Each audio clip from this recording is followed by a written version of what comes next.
What is up, YouTube? It is Regan here, and welcome back to my channel. Today is going to be all about my post-op journey and kind of what's happening now that we are officially 3 weeks, guys. We're 3 weeks in. I've written some things down. This has been a very interesting experience, but is an experience that I would not trade. I am so happy with my results. I had my first child at 16, so with that being said, I guess I forgot really what it was like to not have a belly and all of that extra skin on my belly. You know, usually during this time in the summer, I have an allergy to nickel, so I would break out wherever my jeans would like touch my belly. It would just be so aggravating. And so now we're flat, so I don't know if I'm going to continue to have that issue or if it's going to be better. But anyway, I wanted to sit down and share with you guys kind of what I'm feeling like on my 3rd week post-op. I am still having swelling, especially in my lower abdomen where the incision is, which is to be expected. Okay, you had a major surgery that kind of cut along that line. You have that incision and it's gonna swell. So I still have my drain, and we're 3 weeks in. I only have one drain, so that's kind of been what I've been dealing with. So the swelling has progressively gotten better over time. At first I was, ooh, thank you. Sheila's here with us today. Thank you. Where's the Yeti cup? No, I'm just kidding. Oh yeah, let me get your cup out. And she went ahead and made us some ginger tea just because, you know, guys, it's good for your belly, it's good for your digestion. And these are the things that I definitely want you guys to be doing, especially if you're going to have the surgery. You know, kind of switch up ways that you approach your diet and things like that. But let me not jump ahead, and let's talk about swelling. It seems to be worse at night. As you know, if you've been watching my channel, you know that I've been up as soon as he gave me the go ahead to like be up and to be moving around. I kind of have been, but at night, like around 7 p.m. ish, I start getting like tired because my body's just like ready to kind of chill out and relax. But I noticed too that I can feel my abdominal muscles kind of still pulling me over. So I'm walking straight, but I can still feel my abdominals pulling at times. So as far as compression goes, the more compression you have, the better your drainage will be also, and the less pain you'll have. I've transitioned through a couple of compression garments because, you know, you have to wash and rotate them.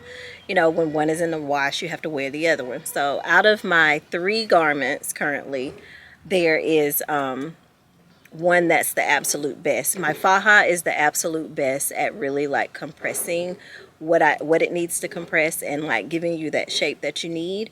The abdominal binder would probably be second, that they gave me as soon as the surgery was over. So what you come home with, that's pretty good too, but you kind of need 2 people to like get it really, really tight.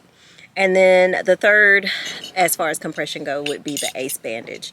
They gave me an ACE bandage on week 2 when I went to the to my post-op appointment, and so that's good for just like generalized areas. At the bottom of my abdomen is where most of the compression is needed, so that's where I use that ACE bandage. And so I usually wrap that ACE bandage around on top of the Faja, or just depending on what I got going on and what I'm trying to wear, or under it. Okay, I do have a 15% off link with SHAPERX right now, so if you need to get any of your Fajas, check out their website. I swear by my Faja, like I can sleep in my Faja and not have to worry about being uncomfortable, whereas that abdominal binder is like constantly rolling up and all that jazz. But you need to get the okay from your doctor to switch to your Faja before you come out of that abdominal binder. But girl, if you want to purchase one, like I said, there is a 15% off link down below that you can use with SHAPERX to get you a awesome Faja, because I've loved mine. Right now I'm draining about 20 mLs of serous fluid a day. I'm sure that's probably TMI for some of you guys that don't want to hear that, but for you medical people out there, you're probably interested. So it started out, it was like 45, and now we're down to 20 twice a day. So he wants it, before he takes his drain out, 20 for the whole day. I'm not quite there yet. So I usually empty at like 9 in the morning and 9 at night, and it's still been 20 mLs or 25 mLs, just depending on like what's going on and where I'm falling.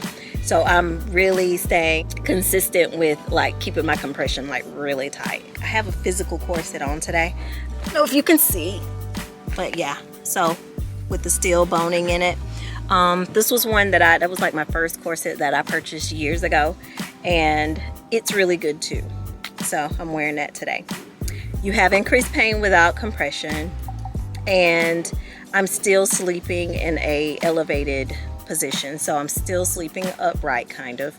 So with my pillows under my knees, because if you try to lay down flat, you feel intense pulling at the incision site, and you do not want that, because as it heals, you will have marks, I hear, like stretch marks around your incision if you are pulling it too much. So I definitely keep my legs elevated, pillows under my knees while I'm sleeping. Moving right along, the scar. The scar, I haven't physically seen my scar yet. I can feel it. It's still under like dressing. The dressing that they put on at my surgery is still on it, and it's taped pretty good, and they don't want you to remove it. It is a waterproof dressing that stays on until they remove it when they take out the drains. So I haven't physically seen my scar, but I have felt my scar. Like I said, if you try to lay flat, you feel that pulling. So I can't really tell you about how I feel about the scarring, but I do know that I'm okay with my belly button. I feel like it looks natural. It was larger after the surgery. I feel like it's kind of gotten a little smaller over the weeks, but I think it really goes with like everything that I got going on, girl. I don't look like, you know, what do you call them things? The cone heads. They ain't got no belly button, do they? It doesn't look like the cone heads. So we good. So I'm in love with my belly button. I think it came out really great. And so my doctor also said something about silicone strips when I was there last. So I just don't know what brand, because he didn't tell me what brand. So I will reach out. I will reach out on Amazon to see if I can find some silicone strips for my incision once this dressing does come off, the waterproof dressing.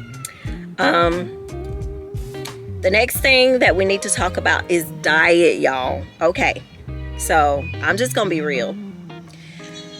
You all know if you spend the money to have something like this done, that you gotta commit to it, okay? But I am also healing, so it would not be fair to restrict my diet currently, and it won't be fair for you either, because you need every nutrient in order for your body to heal. You need your protein, you need leafy greens, you need your fruits and your veggies. And if you're not a big fruit and veggie eater, I was talking to a personal trainer, and he was like, you know, you can also take supplements, but we would rather it come from your diet. So how am I planning to move forward? I'm sure that's the next question. After I see the doctor on Tuesday, and he gives me the okay for whatever he okays, I'm going to continue to look at my diet and continue to look at ways that we can do things healthier. Like, for instance, my little sister just made ginger tea.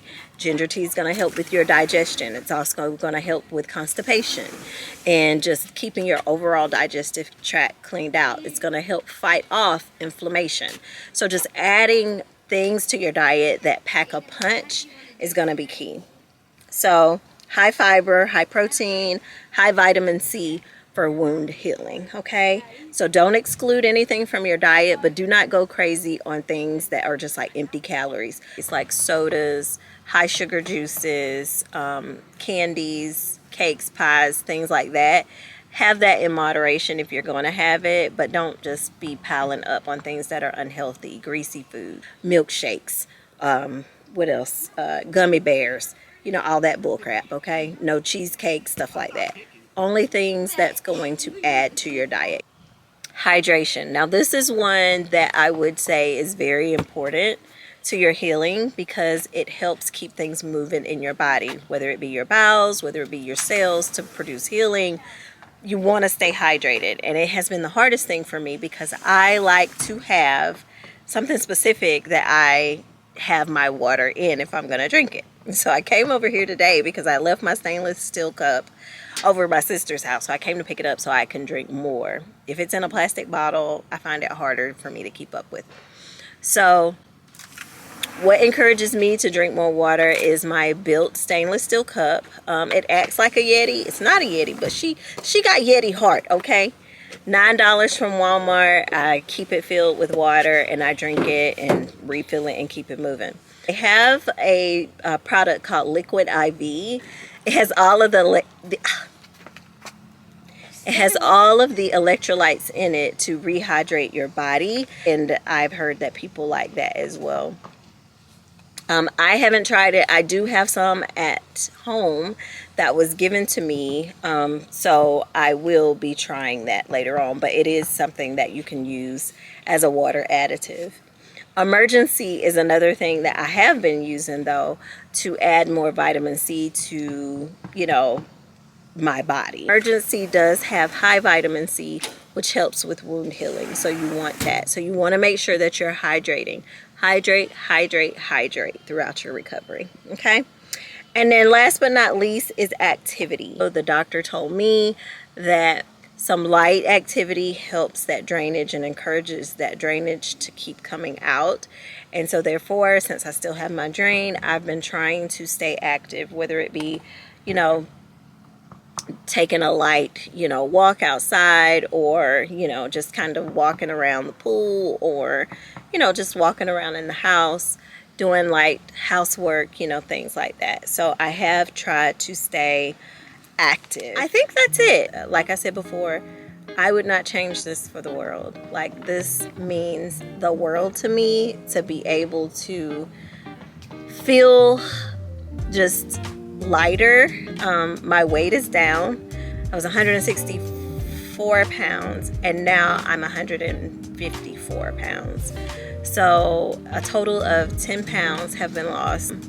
Also, just being able to feel confident and not have that extra skin there. Now I can wear, you know, things that are fun to wear, and I'm just excited about, you know, kind of what that means, because I like fashion. It might be a little old-fashioned, but I do, and I look forward to being able to increase the wardrobe and just live healthier and create a better lifestyle for myself and my family too, because if I change my eating habits, I'm changing theirs as well, because we eat the same things. Comment below your favorite fruit emoji to let me know that you made it this far in the video. I will see you in the weekend vlog, and thank you again for watching and for the support. All right, bye.